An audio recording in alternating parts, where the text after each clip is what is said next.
Hello students, here we are continuing our walkthrough of organic synthesis, Roman numeral 3.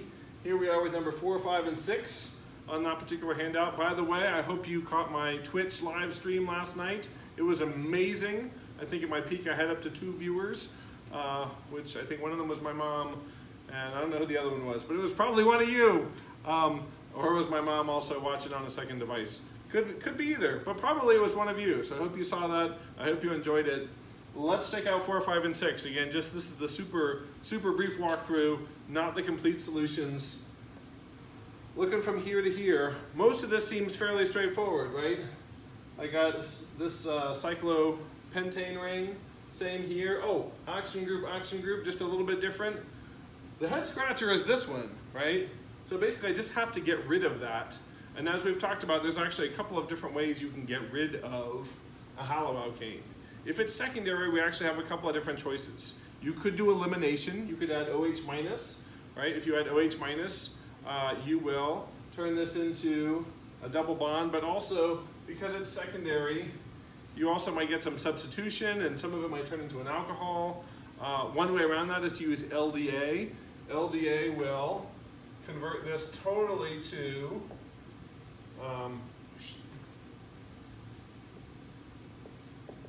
an alkene, E2, and then you could do MEA with H2 and platinum, getting rid of this. Yoink. So that is one possibility. Another possibility is, how else can we get rid of a haloalkane? Here's a hint, we learned it fairly recently. It's the Grignard reagent, right?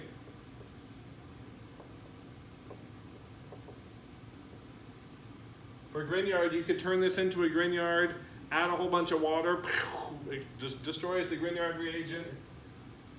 Either of those work fine, right? So pick your fave. Step two, we just have to do some oxidation. So PCC, remember that's your gentle oxidation. That stops at the aldehyde so we don't go all the way to the acid. And done. Let's look at this one. This is number 5. For number 5, we're starting with this unusual thing. This is actually just a chair structure. This, if you want to draw it out sort of this way,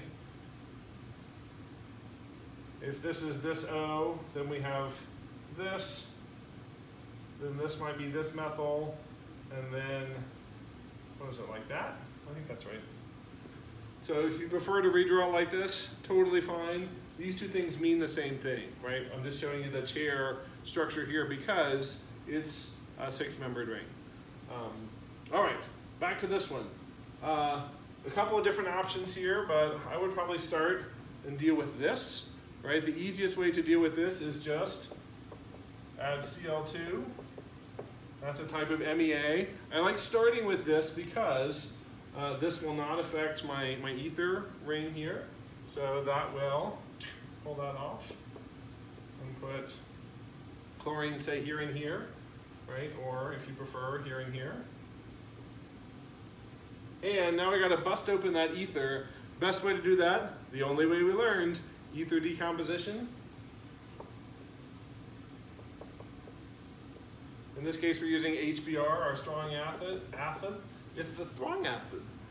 And when I was little, no joke, I had a speech impediment, and I couldn't say S's, and sometimes it still comes back. But this is ether decomposition. Bam, add HBr. Remember, we want to add an excess of this. That will bust this apart and gives us halogens on both ends, and that's what that is. Last but not least, number 6.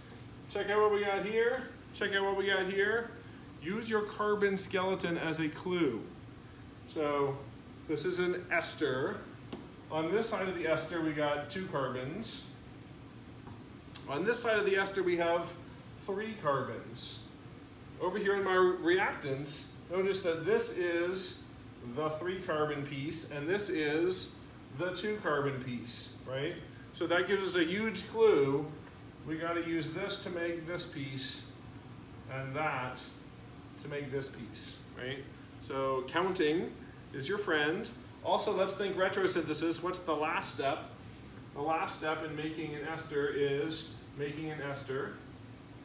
Remember that this is the acid side of the ester. So that must be this.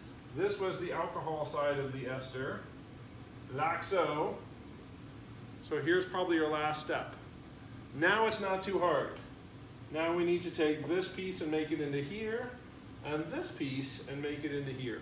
And we can do that each in one step each. So, step number one, I'm going to take this bit and do some powerful oxidation. All right, that's with that dichromate and acid catalyst. Right, that will convert this into this. All right, step two, I'm going to take this and convert it into this. That will be with MEA. Specifically hydration, that's water with an acid catalyst.